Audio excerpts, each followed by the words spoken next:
Can we say Freedom 2030?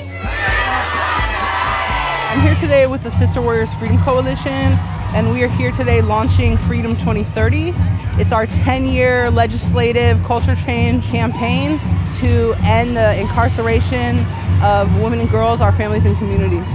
You know, as someone who's been a victim of a crime and grew up in a community that has been impacted by crime and violence, I know firsthand that police response and jails and prisons are not and should not be the way to keep a community safe. If anything, it perpetuates more violence, more trauma, more poverty, and keeps the cycle. They sentence people to life without as young as 14 years old. That means you are telling our children you are invaluable, you are unlovable, you are unworthy. Mass incarceration, it is hurting families, it's hurting communities, it's impacting communities of color and queer people. We must fix it and we must work together. There are 120,000 people in prison. There are 80,000 people in county jail. Multiply that by the amount of people who are loving and supporting these folks, and we are a whole entire movement. It is time for us to seek and grab our freedom. As we try to lift California up, we have to lift up our families, and central to lifting up that family is the mother, who sometimes is not present but needs to be present.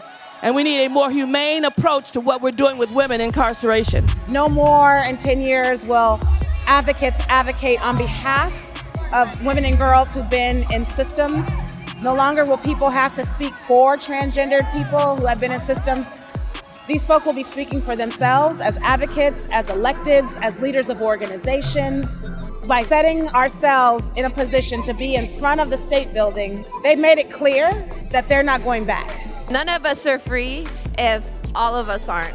We can become whatever our hearts desire and make it to places we dream we would never make it with a little self-determination. When we're changing laws that protect and uplift the most vulnerable, the most marginalized, that is women and non-binary people, we're protecting and uplifting everybody. I want equity, so please don't try to treat me different. LGBTQ plus us, we can't afford division. I want equity, please don't try to treat me different. Hey, I respect the mission. This is day one of a 10-year strategy, and this strategy includes not just local and statewide legislation, but also includes community organizing, impact litigation, culture change initiatives, and that it's truly going to take all of us. And so we hope people will join. You can get more information on sisterwarriorsfree.org. You can also sign on to the Freedom Charter. Could you be loved?